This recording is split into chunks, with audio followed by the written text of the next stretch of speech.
नमस्कार दोस्तों, मैं संदीप शर्मा और आज आपको एक ऐसी महिला अधिकारी की कहानी सुनाऊंगा जिनके नाम से कभी अपराधी खौफ मानते थे। बड़े बड़े मंत्री सोचते थे कि इनसे सामना न हो। तिहाड़ जेल जो नशे और अपराध के लिए एक कुख्यात हो चुका था, उसमें ऐसे सुधार किए कि देश की टॉप जेल बन गई। दिल्ली की डीसीपी ट्रैफिक बनी तो वहां भी इतिहास रच डाला। इंदिरा गांधी जैसी ताकतवर पीएम की गाड़ी का चालान कर दिया। देश की पहली महिला आईपीएस बनकर भारत की बेटियों के लिए एक उम्मीद जताई।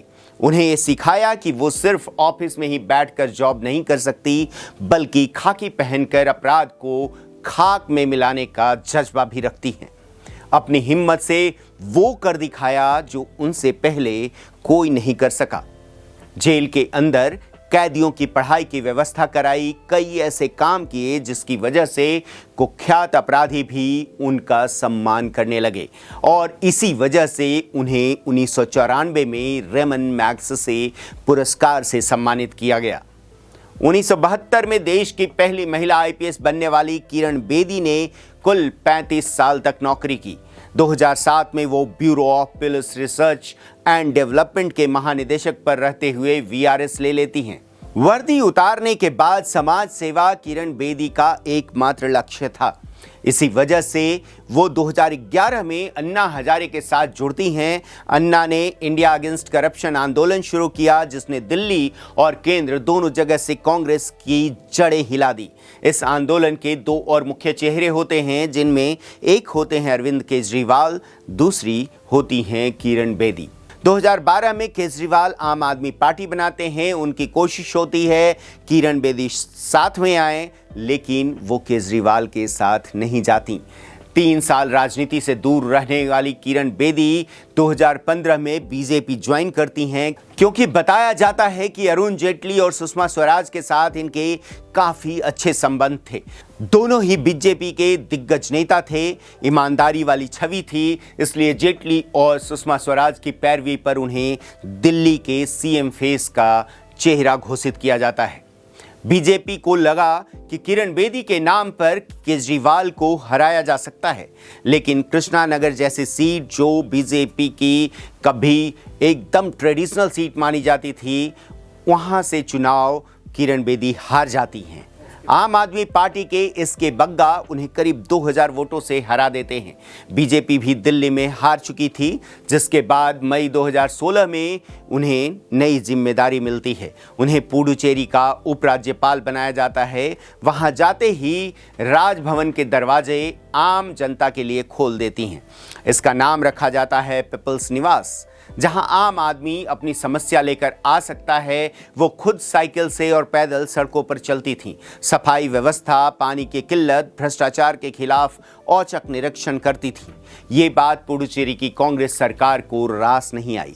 लगातार किरण बेदी पर आरोप लगाए गए, उन्हें तानाशाह एलजी तक बता दिया गया। अचानक 2021 में किरण बेदी से उपराज्यपाल के पद से इस्तीफा ले लिया जाता है। वो भी उस समय जब वो कोविड-19 के प्रिपरेशन की तैयारी कर रही थी, मीटिंग कर रही होती हैं, उसी समय उनके पास एक खबर जाती है कि उन्हें इस्तीफा देना होगा। उसके बाद से बीजेपी में किरण बेदी को कोई बड़ी जिम्मेदारी नहीं दी जाती है। वो लंबे समय से राजनीतिक गुमनामी की जिंदगी जी रही हैं, जिसके पीछे कई सारी वजहें बताई जाती हैं। दावा किया जाता है कि वो अपनी छवि की वजह से पॉलिटिक्स में फिट नहीं हो पाई। नेता तो बनी, लेकिन अंदर के सख्त आईपीएस वाले तेवर बरकरार रहते हैं। दावा यह भी किया जाता है कि जनता के बीच आने के लिए पार्टी गाइडलाइन को इग्नोर किया। जो प्रोटोकॉल एक एलजी के होते हैं, उन पर ध्यान नहीं दिया। अधिकारी वाली छवि ने बड़ा नुकसान पहुंचाया। कहा यह भी जाता है कि हेलमेट का नियम कड़ाई के साथ लागू कराना भी उन्हें भारी पड़ा। छोटे राज्य पुडुचेरी की जनता को यह फैसला पसंद नहीं आया। राज्य के सीएम ने भी जनता के कंधे पर बंदूक रखकर निशाना साधा। किरण बेदी पर खूब आरोप लगाए। 2019 में भी जब बात बिगड़ी तो सुषमा स्वराज ने आगे बढ़ सपोर्ट किया था, लेकिन अरुण जेटली और सुषमा स्वराज की 2019 में अचानक मौत हो जाने के बाद उनके पास कोई बैकबोन जैसी या बैक सपोर्ट जैसा कोई मददगार नहीं था, जिसके बाद किरण बेदी के समर्थक बीजेपी में बहुत कम बच गए।